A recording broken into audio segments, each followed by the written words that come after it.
Director साहब, अगली company की पीपीटी से पहले मैं कुछ अर्ज करना चाहूंगा। भौंको।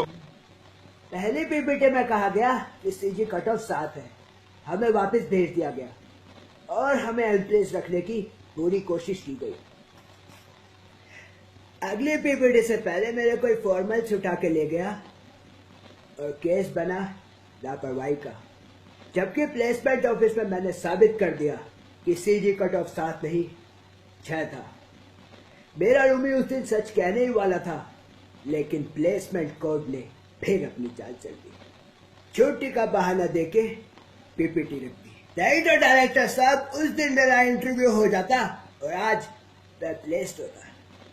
अगली पीपीटी से पहले मैं एसबीआई क्लर्क का फॉर्म भर दूंगा और केस बनेगा ऑफ कैंपस प्लेसमेंट का, और आप फिर से पीपीटी लिख देंगे और उस पीपीटी से पहले मुझे क्लर्क बना के गांव की किसी ब्रांच में फेंक दिया जाएगा। और इसी तरह ना ही प्लेसमेंट के लिए कोई लड़ने वाला बचेगा, ना ही पीपीटी देखने वाला।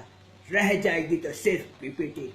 और यही होता रहा है डायरेक्टर साहब, पीपीटी पे पीपीटी, पीपीटी पे पीपीटी, पीपीटी पे पीपीटी मिलती रही है, लेकिन प्लेसमेंट नहीं मिला डायरेक्टर साहब, प्लेसमेंट नहीं मिला। मिली है तो सिर्फ यह पीपीटी। प्लेसमेंट के दलालों ने पीपीटी को प्लेसमेंट के खिलाफ एक हथियार की तरह इस्तेमाल किया है साहब। 2 पीपीटी के बीच प्लेसमेंट ऑफिस के बाहर ये प्लेसमेंट का धंधा करते हैं। धंधा जहां चार वाले तोड़े जाते हैं, खरीदे जाते हैं, बनाए जाते हैं, और रह जाती है सिर्फ पीपीटी। लोग प्लेसमेंट के लिए अपनी जमीन दादर बेच के इंजीनियरिंग करते हैं और ले जाते हैं तो सिर्फ पीपीटी। लड़कियों ने पॉन्ड्स और यहाँ तक बोरोलिन तक पहुंचे प्लेसमेंट के लिए, और उन्हें भी मिली है तो सिर्फ पीपीटी। हफ्तों महीने चक्कर काटते काटते इस प्लेसमेंट ऑफिस के इंजीनियर खुद बन चुके हैं पीपीटी, और उन्हें भी मिली है तो सिर्फ पीपीटी। ये केस पूरे हिंदुस्तान के कमजोर और सताए हुए इंजीनियर का है। आज उन सबकी नजरें आप पर टिकी हैं, आप पर, कि आप उन्हें क्या देते हैं, प्लेसमेंट या PPT.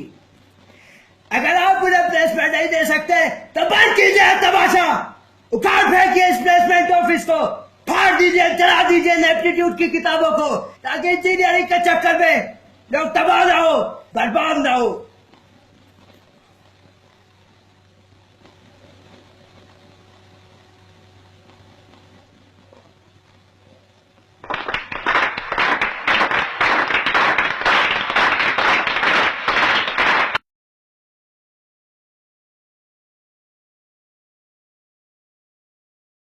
Please like, share and comment. वरना आपको भी मिलेगी सिर्फ पीपीटी।